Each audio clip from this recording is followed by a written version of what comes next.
আমার স্বামী প্রায় সময় তালাক তালাক বলতে বলতে হাসতে হাসতে আমাকে তালাক দিয়েছে, রাগের মাথায় না, হাসতে হাসতে, দুষ্টামি করতে করতে। এই তালাক কি পতিত হবে কিনা? তালাক বিষয়টা এত মারাত্মক। আপনি হাসতে হাসতে যদি তালাক দেন, সালাসুন জিদ্দুহুন্না জিদ ওয়া হাজলুহুন্না জিদ। নবী করিম সাল্লাল্লাহু আলাইহি ওয়াসাল্লাম ইরশাদ করেন, সালাসুন জিদ্দুহুন্না জিদ ওয়া হাজলুহুন্না জিদ। তিনটা বিষয় এমন এমন এমন যেটা হাসতে হাসতে করলেও সেটা পতিত হয়ে যাবে। সুতরাং আমাদের দেশে নাটক সিনেমাতে অভিনয়ের খাতিরে যে বিবাহগুলা হয়, প্রত্যেকটা বিবাহ হয়ে যায়। আপনারা খেয়াল করে শুনেন, নাটক সিনেমাগুলোতে যেভাবে বিয়ে করলাম বাস কবুল, এই যে বিবাহের রীতিনীতি সাক্ষী সহ বসে যে বিবাহ পড়ানো হচ্ছে, কাজী সাহেব একজনকে রাখা হচ্ছে, ফেক একজন কাজী সাক্ষী, কবুল পরে বিবাহের যে আনুষ্ঠানিকতা শেষ করা হচ্ছে, এই বিবাহগুলা সবগুলা কিন্তু সংগঠিত হয়ে যাবে। এটা থেকে আমাদের প্রত্যেকের সতর্ক থাকা দরকার। তার মানে বোঝা যায়, হাসতে হাসতেও যদি কেউ বলে যে আমি বিয়ে করলাম,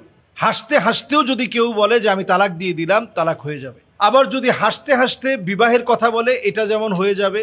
আর রুজা, তালাক দিয়ে দিলেন, এক তালাক দেওয়ার পরে আবার হাসতে হাসতে আপনি বলেন আরে কিসের তালাক দিছি, কিছুই দিইনি। আপনি যদি বলে যদি স্ত্রীকে জড়াইয়া ধরেন, তাহলে শেষ, তালাক শেষ, আবার ঘরে নিয়ে আসলেন। তাহলে বোঝা যায় হাসতে হাসতে তিন কাজ করলে পতিত হয়ে যাবে। 1 নাম্বার বিবাহ, 2 নাম্বার তালাক, 3 নাম্বার ফিরিয়ে আনা। হাসতে হাসতে করলেও হবে, রাগের মাথায় করলেও হয়ে যাবে। কাজে এই বিষয়টাতে সতর্ক থাকা দরকার। তলাক তলাক এই শব্দটা মুখ থেকে বাদ দেন। আমরা প্রায় সময় স্ত্রীকে বলি যে তোর সাথে আমার সংসার হবে না, না এর সাথে হুজুর সংসার টিকবে না, এর সাথে হুজুর মনে বেশি দিন আমি যেতে পারবো না। এই কথাগুলো আমরা না বলি, বরং নবীজি বারবার বলতেন আনা লা উতাল্লিক, আমি নবী তালাক দেব না। আর আমরা বারবার বলি আমরা তালাক দেব।